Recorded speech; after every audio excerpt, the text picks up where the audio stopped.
Welcome to Chaos Divided, your weekly dose of WholesomeHammer, where we explore the hobby, the game, and the lore of Warhammer 40k. We're your hosts, Nurgle Snurgle and BlushingNoiseMarine. This week we're continuing our discussion of the tools that go into realizing the grimdark future of the 41st millennium. If you're enjoying this journey, don't forget to give us a follow.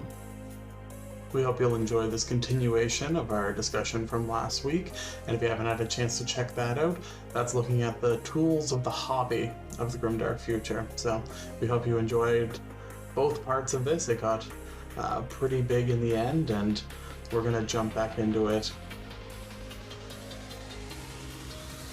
We kind of talked a little bit about this because for me, I like terrain as a tool, and you know, you were talking a little bit about kind of your, which I didn't know that you had kind of that background when I planned for this. So, what are your favorite ways to make a game pop?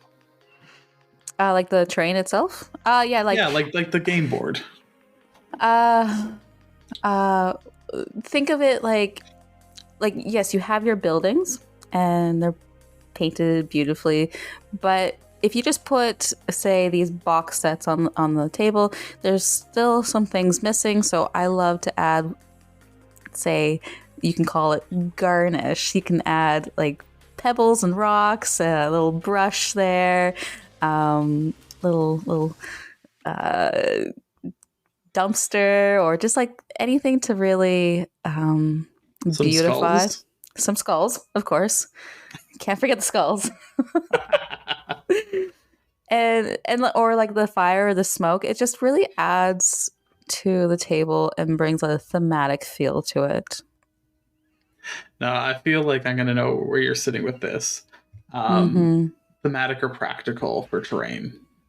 Now, is this tournament setting or at home? Let's maybe, you know what, let's break it up, because I know we've both played tournaments with more thematic terrain, and so I guess in a tournament setting is where we'll start. Tournament, I do like the generic terrain, because I know exactly what I'm getting myself into. You can practice with it. It's fair, but when it comes to actual casual play, thematic all the way. See, I think 100% for tournaments, practical wins out. Having played some tournaments with more thematic terrain, it just, there's so much room for like judgment, and it gets so subjective. It's not great for either player. And then for most of the weekend or weekday, or like a Saturday, but you'll hear more of the chatter of, oh, I don't want to be on that table. I hope I'm not on that table. Oh, I didn't win this game because of this. Like, I was stuck in a river for most of the game. So, if it's thematic, then terrain is definitely the talk of the day. And yeah, it just kind of takes away from like the strategy and like what actually happens on the table. But I love, and actually, I think it adds more strategy because you have to adapt to the tables. But it does sometimes. Having played, against Custodes, having a board that is mostly forest with Terminators against Custodes who all fly, it was a little hard to get anywhere.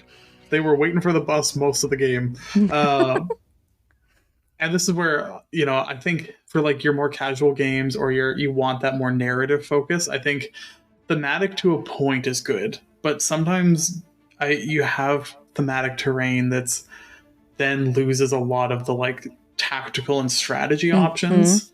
Like I played on some boards where you have like, this big, beautiful bunker that just takes up the middle of the board. And it looks pretty, but it's hell to actually play around, and you end up just kind of blocking off, and like you get forced into very narrow decisions because of it. Yeah, and then like playing with Great Unclean Ones, you only have one avenue to really go towards, like that. Because they can't Kool-Aid man it through. Yet.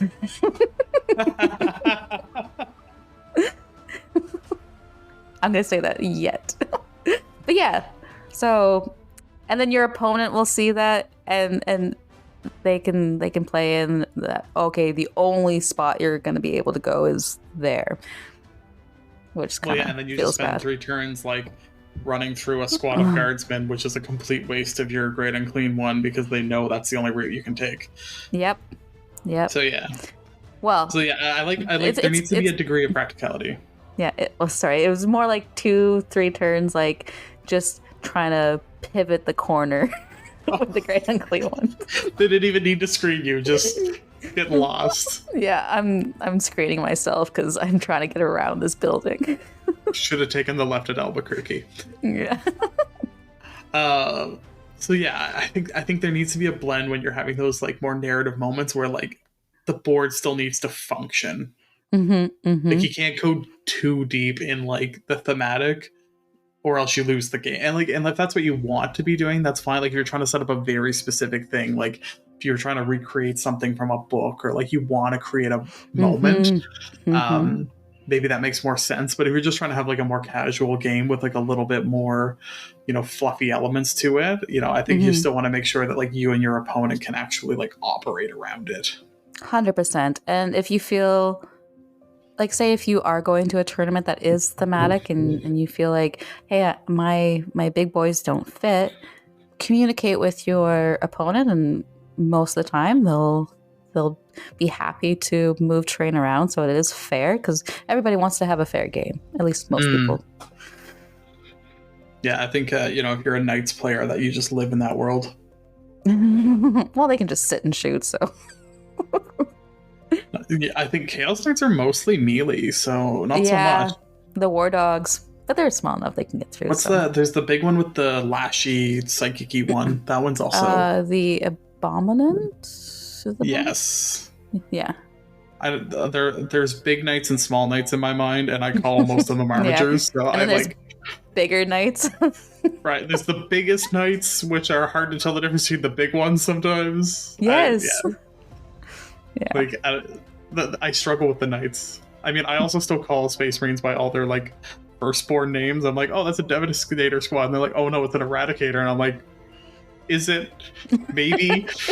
Do they have melta-guns? Like tomatoes, decimate, eviscerate. You can tell it's when he's a newer player. Be like, oh, is that a tactical squad? And they'll be like, these intercessors, and I'm like, yes. Yeah, I feel that even to this day. In the beginning, they'd be like, yeah, that's my intercessors, or this is my you are speaking another language to me. I don't know the difference between an aggressor and an intercessor and a heavy intercessor and a I can't keep track of, because the new one, the Fire Boys are like the Infernus squad. I'm like, this is unnecessary. So the tools that kind of make your tabletop gaming experience better, because there's some that make it faster, there's some that kind of add to the convenience of it. What are some of the tools you like to bring along that kind of make things a little bit better for you? Well, like you shared, you've seen me come with like with my kitchen sink and cupboards. I want to say, I said that lovingly, like it's impressive. I just like, I can aspire and respect without being like, I am never gonna get there. Some tools I do bring to the table. A laser pointer.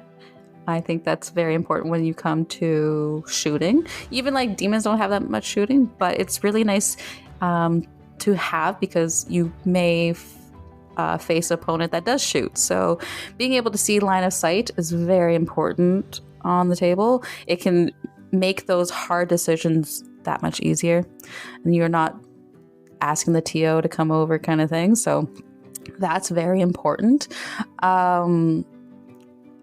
Tokens are very nice, or even like tokens in the sense of like what kind of spells, abilities help. I used to make little card. It was like little wooden plaques for my Great Unclean ones, because I would. This was back in like the Psychic Awakening when they were exalted, so I used to roll for the abilities, and I would run like 2 Great Unclean ones. So just to help me remember, like, oh, this guy's got like the whatever abilities they have. So I liked using tokens, and you can use cards if you want to for like spells, just to know what psyker has what, and then you can put that on a squad. So that helps a lot, because playing this game, there's a lot of information and a lot of things that you have to remember. Or I find it also helped my opponent as well. Yes, I'm kind of like, you could say I'm giving the game, but I would never want to have a gotcha moment. So it just helps, like, this unit has that, they can advance and charge, whatever. So that helps a lot as tokens. And you can do it where you do it cheaply. Like I said, I had these wooden plaques that came with canvas paintings. Like, is it just random? I don't know what they are, but they come with canvas paintings, and I just kept them, and I'll just write with a Sharpie on them, and good to go. And that's what I had. Or I've seen people 3D print tokens as well, so that's nice. Or cards. Other tools is like rulers or markers, just to help with certain measurements, like having a 3-inch, a 2-inch, a 1-inch, a half an inch, helps a lot, instead of trying to use a measuring tape all the time, because the measuring tape can get kind of awkward in certain positions and situations. I think it was the Kill Team rubber ruler. I remember we cut that into 9 inches, so it really helped with deep striking. You don't have to just constantly grab the measuring tape and have like a false measurement. You just have like a flat piece and goes onto the table. This one's actually from Death Guard Solitaire. He kept his sprue pieces, like the sprue pieces that are like around the pieces. Like the frame? The frame, sorry, yes. The frame. Yeah. And you cut like the long pieces, not the ones that are all jagged, obviously. But you keep the long pieces, and you can use those for your deployment zones. So measure out your deployment zones, and you can just have like 4 long, like they're about like 5 inches long. So they're great to have for your deployment zone, so you don't have to use dice. And they're nice and flat. I've seen coffee stir sticks used the same way. Oh, okay, yeah. Yeah, like the little wooden ones. Makes sense. Yeah, you can use whatever type of tool. So yeah, obviously I like to do things cheap, but those are usually my go-to. Oh, there's another tool I like to use. It's how do I describe it? It is 3D printed. It's like a dice holder, and it has like an arrow, so I can put that on the table, and it has like a little square box for my dice, and it just keeps the dice flat, and it puts the arrow pointing to a model, and so you can tell like what that dice is for, and you're not easily just scooping up the dice, because I know we've probably all done that, where we've grabbed a dice off the table. It's like, oh, that was my wound marker. Oops. So yeah, that's all of them, I guess. But my toolbox grows every day. That's a lot of tools. Sorry. No, you know what? We said this at the beginning. I am all about the jank. That is like, I have none of it, most of what you just said. So I think you didn't mention that a dice tray is bougie. Dice trays are bougie. You know what? I'm also not a fan of dice trays. Because my eyes aren't great. People tend to put them on the opposite end of the table, and I can't see what's being rolled. So it makes me feel like because I have to lean in so much to be able to see what's being rolled. Because I am with you, Laura. So like, especially like Chaos Terminators with the Black Rune of Damnation or -1 to wound. So like, it's one of those like, people don't know your rules, so you're kind of having to just like, it's not in a like, I think you're cheating way, but just a like keeping track of what's going on. But I feel like it almost looks like I'm accusing people of cheating because I'm leaning in so hard to just see what's going on. Yes. which it always makes me feel a little bit weird because it's like I can't see what's going on in your dice tray, and like dice trays are seen as kind of the like superior, like fairer option because it's like, oh, whatever happens in the tray happens in the tray. But like you rolling in the middle of the table, I can see better. Yeah, I agree with you too. I do have like sometimes I take a little box with me, so I use a lid for that. So the lips on it are very shallow, but I am with you. Like I'm quite short, so I can't quite see the dice tray either. Now I want to see it, the dice roll. I think we all want to see each other's dice rolled as well. It's not just accusing the person of cheating, it's also you're calculating with them as well. And we all make mistakes. Like sometimes like I've also caught like, oh, you have a 6 there, and they're like, oh, thank you. Yeah, it's not. That's what I mean. It's not necessarily like I feel like it comes across as I'm like think people are cheating, but it's more just like I want to be part. Because it's also like it's no fun to just be like passively standing there being like, let me know how many saves I have. Oh, you got 3 6s. Cool. Thanks for telling me. Like I want to be the editor, but it speeds up play too when like you're paying attention to what's going on because it's like, okay, you have 5 wounds there. Let me get my 5 dice and roll them. So yeah, I find dice trays are like it's not necessarily like they are bougie in my mind because I don't have one. And you have to buy them. Exactly. But like in my mind, like I don't want one because like I would rather be rolling like in a free part of the table. Especially like 9th was such a killy edition. Like there was always a free part of the table by like turn 2. So and then you and your opponent are kind of just like seeing what's going on simultaneously. And this kind of ties into the dice as well, and the types of dice. Well, I'm curious. Do you think theme dice are luckier? I don't think I'm superstitious, so no.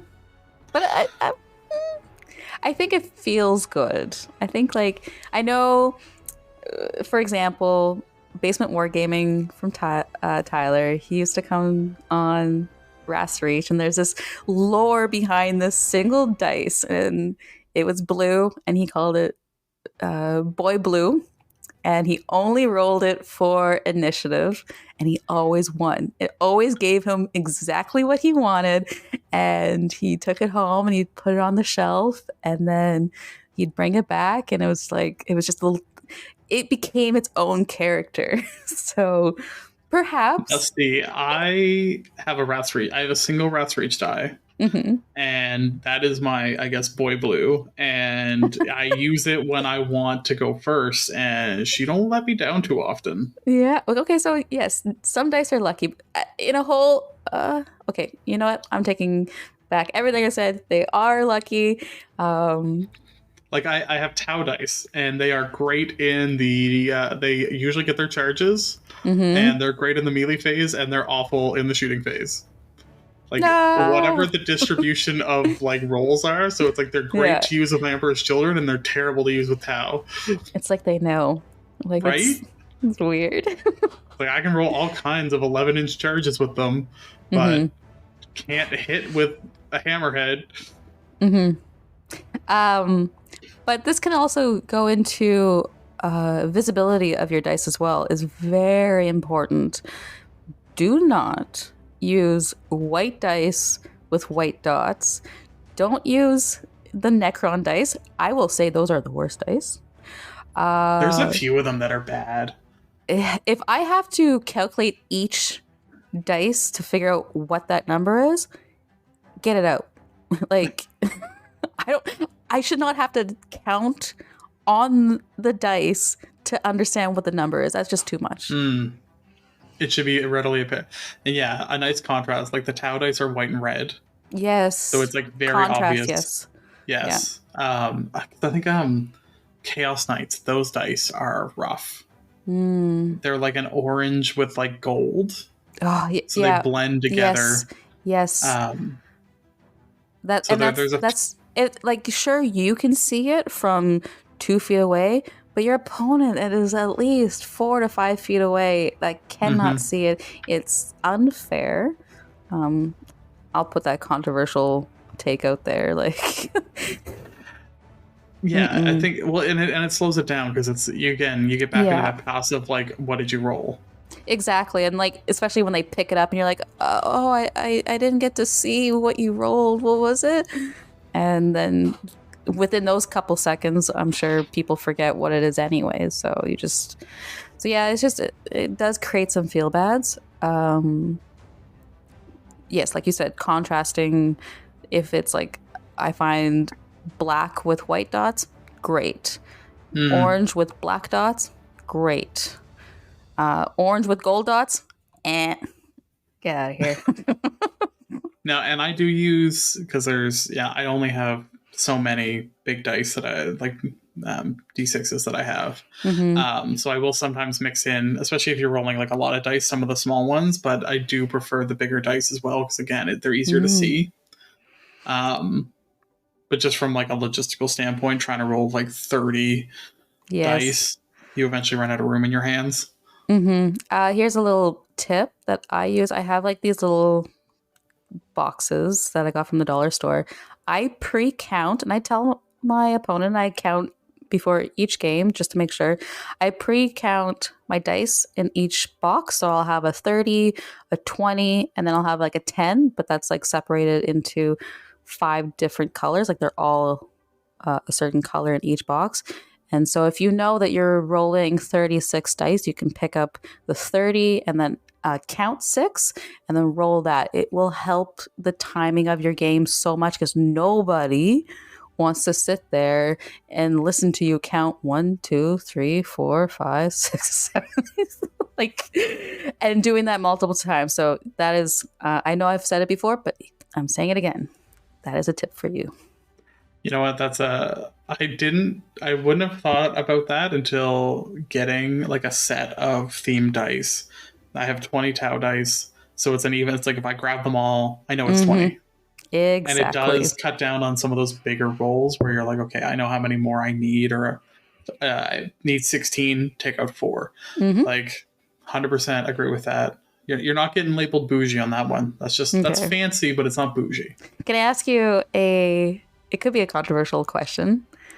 Rounded or square dice? I don't know if I have a strong enough opinion on that. Okay. Like some people will like sharpen to like the ones that almost come to a point on them. Yes. I don't know if I'd like that. I play a lot of armies that you roll a lot of dice. That would just start to hurt. You'd be like stabbing yourself with them. Oh, I love square dice. I don't know what it is. They that feels like a texture thing. It's like, oh, my hands are like going right now because I'm like, I want the dice to bite me. No, I think you know what? Rounded. I want my soft dice. Okay. Yeah. I got the ick. Thinking about that. Wow, it was controversial. Yeah, no, just like picturing. I don't like. I wouldn't be like. I don't care if you use them. I don't know if I could use them. Clearly not. If you're this like squirmy. Ew. I think that the thought right now is like, I have to try, but it. Yeah, you know what? I even have a few older dice, like from my D&D life, that are not to a point, but are pretty square, and they're probably my least favorite. So yeah, no. Interesting. Yeah. Now, this is maybe going to be a blast from the past from some older players, but when it comes to rulers, I think the best possible ruler out there was those wacky red sticks that GW used to make. Okay, I have like a little bit of a funny story. So Blood God is trying to teach me 7th, and I'm not really understanding what this game really means, or I think it's goofy, right? And he had Warhammer is goofy. He had the red sticks, and I'm just kind of like using them like drumsticks, and I'm banging and I'm like flipping them, and because they're really fun to just like they're like when I say wacky, I don't mean silly. I mean like you whack people with them. Yes. they whip, like you can whip with them. Oh yeah. And for those of you that don't know, they're like Dairy Queen spoon red. Yeah. And they're like, what are they, 12 inches long, and they have like a point on them. Yep. Like they come to a sharp point, Mm-hmm. and they will like snap. They're like a really bendy plastic. But they feel so good to do that with. Like, it's Oh like yeah, when you're a kid and you go out and you're like, I'm gonna find the best stick ever, and they're whack. the best. DW made the bestest stick, and then after like 25 years, they were like, wait, kids just hit each other with these. This might Maybe be a we should stop making hazard. them. But I think rulers, I don't use a ruler personally. I will say the little kill team things, I've thought about buying a kill team box just to get one of them, because I think the little ones that are like the 1 inch, 2 inch, 3 inch ones are pretty slick. Yes. You can find people who do 3D print them, and if GW 3D printed their stuff, you could buy that from them. We're not going back. We're cheaper. WholesomeHammer. We're trying to be positive. It's wholesome. It's an idea. Don't take me back to it. Don't take me back to it. Okay. But yeah, rulers can be helpful. But like you said, like a 9-inch one to like, do your deep strikes and your charges, and they do definitely make things a little cleaner. Just make sure they're right. I've heard there's a few out there that GW has made that are maybe not the most accurate. No way. Yeah, there was I was at a tournament once and somebody was like showing one. They were like, oh, it's an Eldar 9 inches is what it measured. It was I don't think it was actually 9 inches. Hot take. Oh my god. Eldar 9 inches. That's what he said. I was like, that's good. That's good. Is it less or more? It was less. Yeah. No, it wasn't a full 9 inches. Poor Eldar. So they were just saying it's 9 inches. Chaos Divided confirmed. We roast Ferrus Manus and Eldar. We're wholesome. So wholesome. We'll roast any faction. Yeah. Wholesomely. A wholesome roast. We do it with love.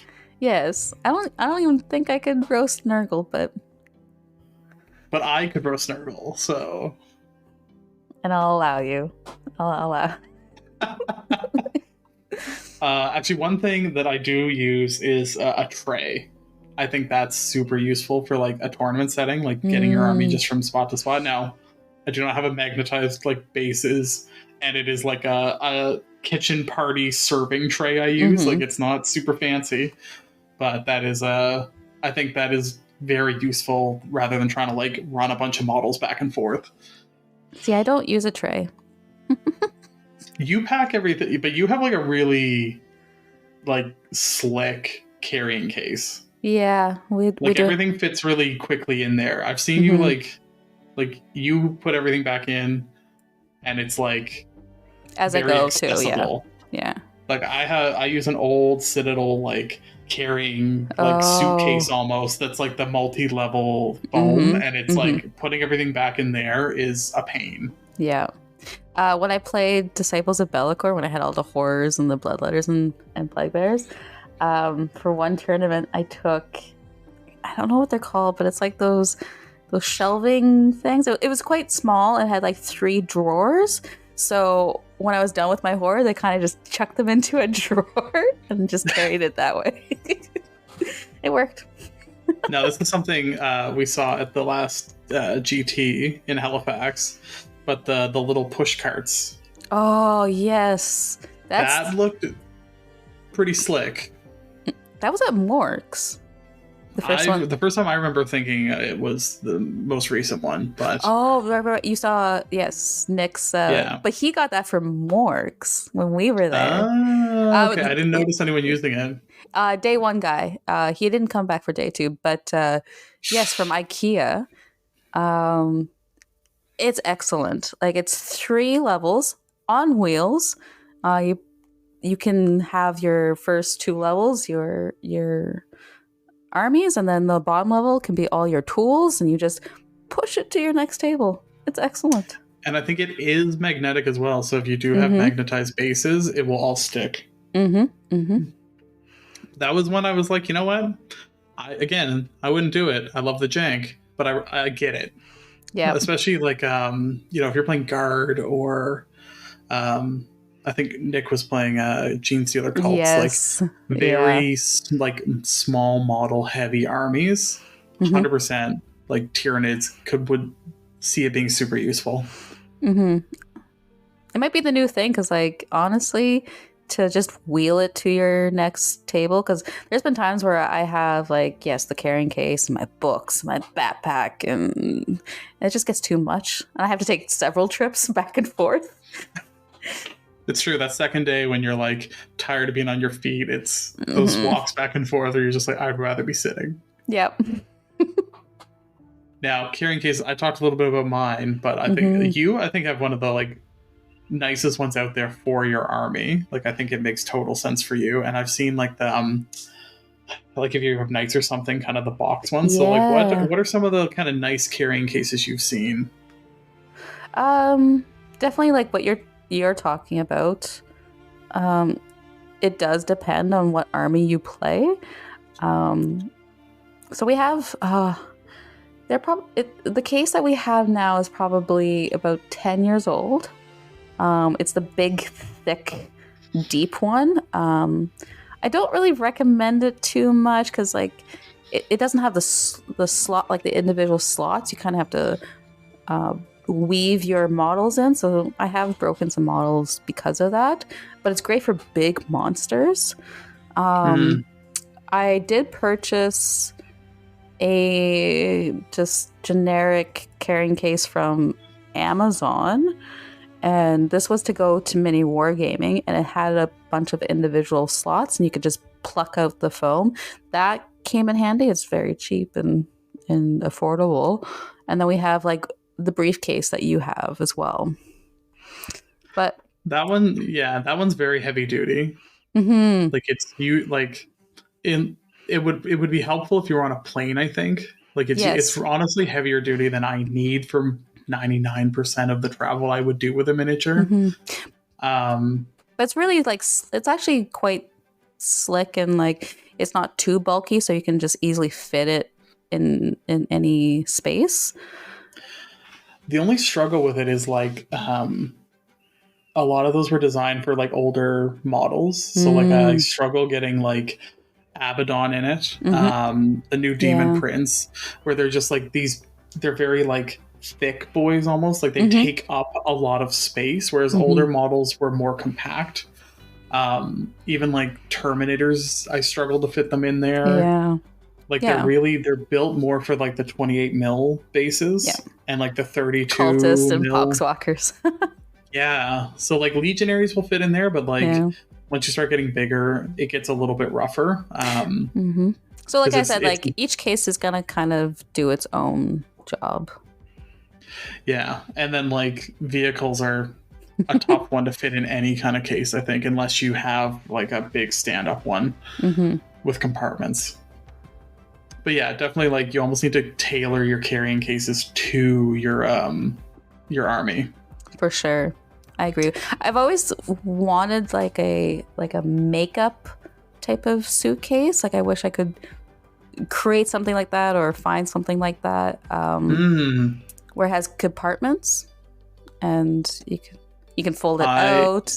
Are you picturing it right now? You see it? And you know what? Because you could even have room to have all your books and like everything just like in a little nice care. That's good. That's better. You know what? Better than the cart. Yes. Because you could also use shielded. That as like a cart.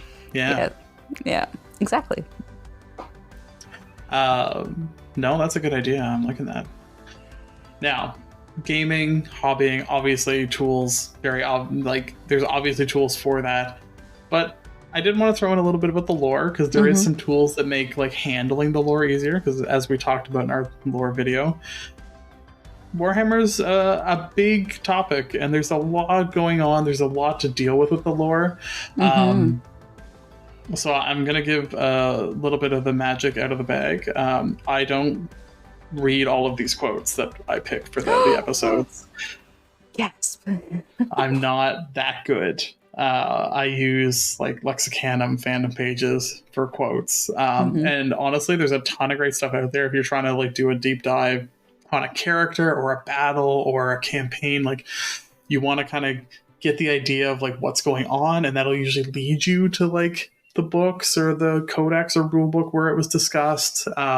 So if you want to learn about like where did Imperium Nihilus come from, like some of those wikis can be a great way to kind of figure out what the source material for that stuff is. At this point, like if you want to get into the Horus Heresy, like if you don't want to read all of the books, you want to follow like a few of the few legions through and maybe get kind of the gist of the overarching story. There's like reading guides out there that can kind of tie together like what you actually want to get out of it. Like if you're like, I don't really care what happens with most of these legions, but I love the Alpha Legion, there's a reading guide out there that'll help you find their stories. Or like if you just want to know like what happens on Terra, well, there's a reading guide out there that'll help you kind of pick out the books you want to read. So those are kind of tools out there that you can use to kind of break down some of the lore. Because if not, you're just kind of like randomly reading Black Library books and taking notes. Taking notes. Now, actually, I know we're all in 10th edition hype, but one of the new announcements I saw is there's going to be a new Caiaphas Cain novel. Oh, which I was pretty excited about. Yeah, because during our lore episode, you were all about that Caiaphas Cain. I love Caiaphas Cain. Caiaphas Cain's a good character. He's not a good guy, but he's a good character. There's good guys?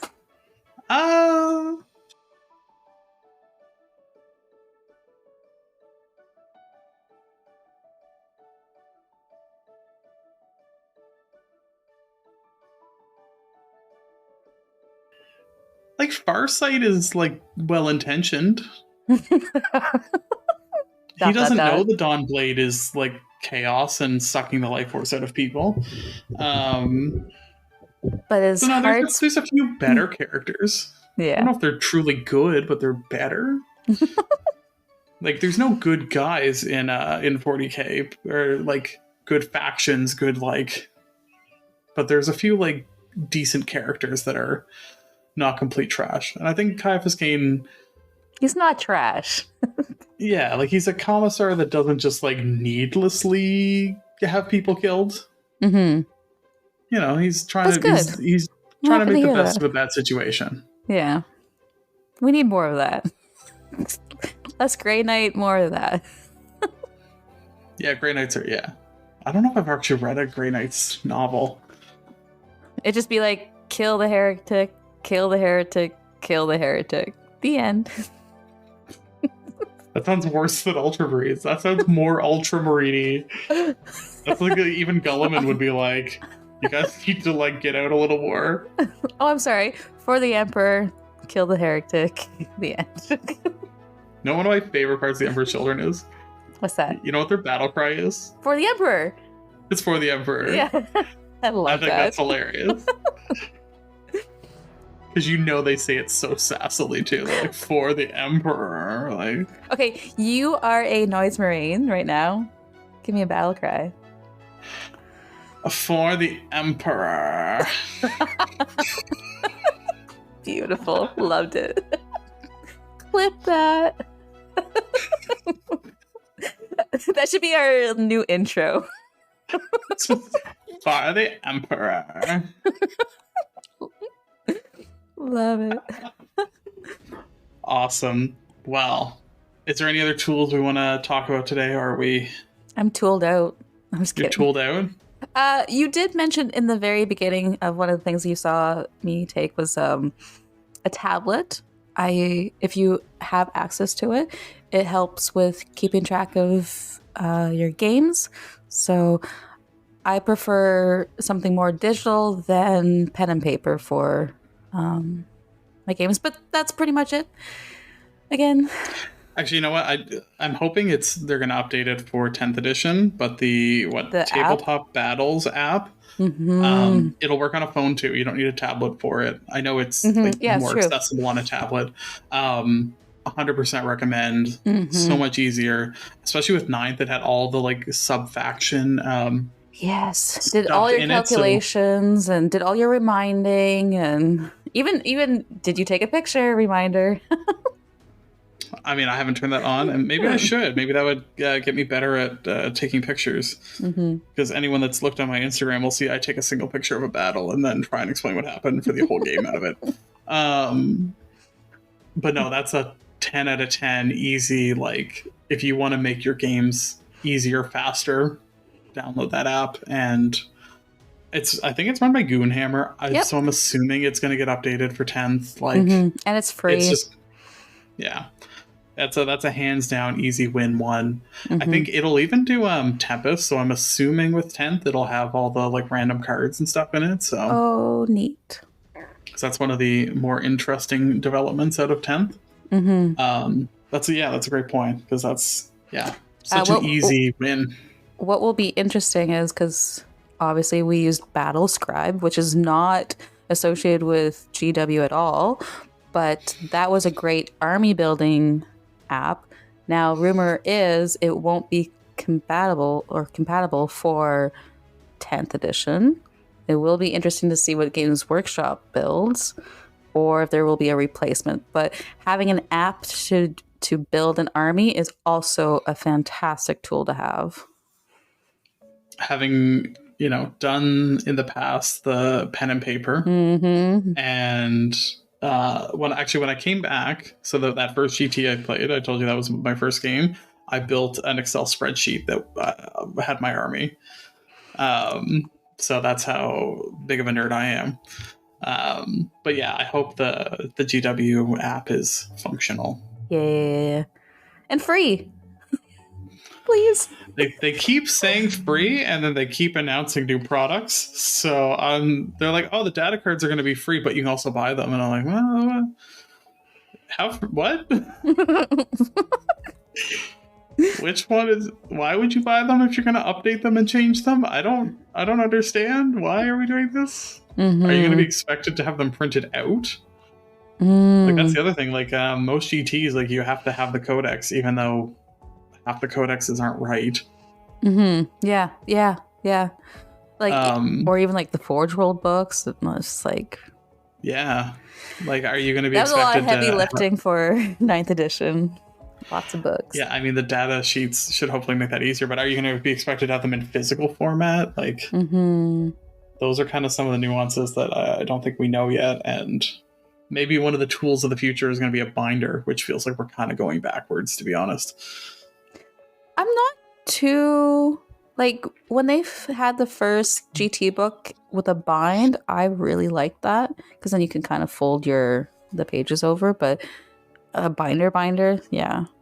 Is it going to be like Magic the Gathering, where you're going to have like sleeves and in the binder? Yeah, I guess like the full page sleeves and just like chuck things in and out. I just feel like, again, it's one of those things that just like kind of feels bad. Like, it feels like you should just be able to have an app or something and be like like one of the nice things is, if all these data cards are freely available, then like it should be digital. Rules aren't, I guess, hidden anymore.